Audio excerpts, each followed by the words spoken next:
ஒரு சின்ன கிராமத்தில் அழகான ஒரு குட்டி குளம் இருந்துச்சு. அந்த குளத்துல நிறைய மீன் குட்டிகள் இருந்தாங்க.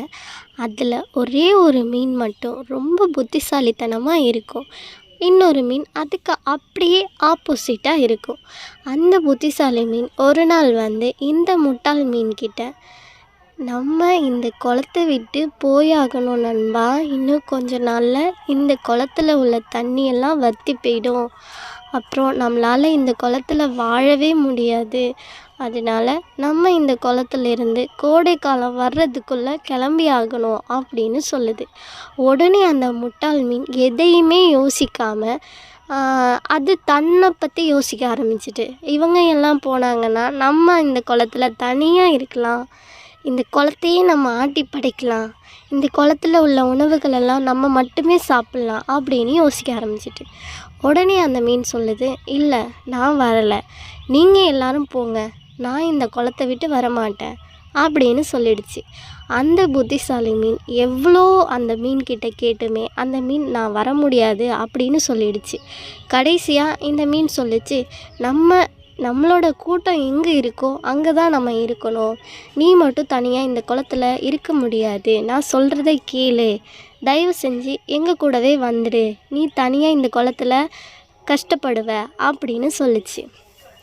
அந்த புத்திசாலி மீன்கிட்ட இந்த முட்டாள் மீன் சொல்லுது, இல்லை நான் வரலை, இந்த குளம் எனக்கு ரொம்ப பிடிச்ச குளம், நான் அந்த குளத்தை விட்டு வந்தேன், நான் தான் கஷ்டப்படுவேன், நான் நீங்கள் இல்லாமல் ரொம்ப சந்தோஷமாக தான் இருப்பேன், அதனால் நீ என்னை பற்றி கவலைப்படாத, நீங்கள் எல்லோரும் இந்த குளத்தை விட்டு சீக்கிரமாகவே போயிடுங்க அப்படின்னு ஆணவத்தோடு பேசினுச்சு. சரின்னு இந்த மீன்கள் எல்லாம் ஒரு நாள் அந்த குளத்துலேருந்து வேறொரு குளத்துக்கு மாறி போயிட்டாங்க.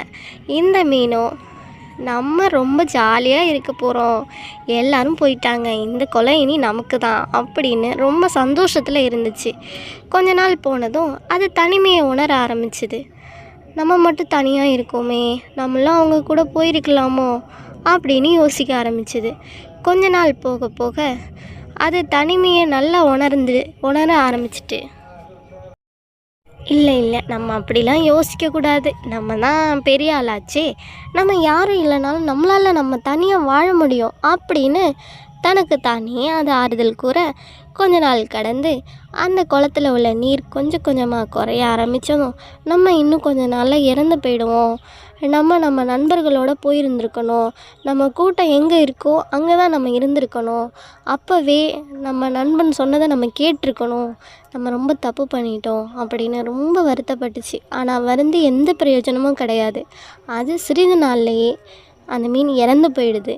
இந்த கதையிலேருந்து நம்ம என்ன தெரிஞ்சுக்கிறோம் அப்படின்னா, ஊரோட ஒத்து போகணும் அப்படின்னு சொல்லுவாங்கள்ல, அதே மாதிரி நம்ம கூட்டம் எங்கே இருக்கோ, நம்மளோட நண்பர்கள் உறவினர்கள் எங்கே இருக்காங்களோ அதோட நம்ம பயணித்து போகிறது தான் நம்மளோட வாழ்க்கைக்கு ரொம்ப சிறந்ததாக இருக்கும் அப்படிங்கிறத சொல்லி, இந்த கதையிலேருந்து நம்ம தெரிஞ்சுக்கிற விஷயம், நண்பர்கள் இருந்தாலும் சரி, உறவினர்களாக இருந்தாலும் சரி, நல்ல விஷயங்களை நம்ம எடுத்துக்கணும். இந்த கதையிலிருந்து நீங்கள் தெரிஞ்சுக்கிட்ட விஷயத்த எப்போவும் மறந்துடாதீங்க. நல்ல விஷயங்களை என்றைக்கும் மறக்கவே கூடாது. என்னோடய சேனலை சப்ஸ்கிரைப் பண்ண மறந்துடாதீங்க. இன்னொரு வீடியோட உங்களை வந்து சந்திக்கிறேன்.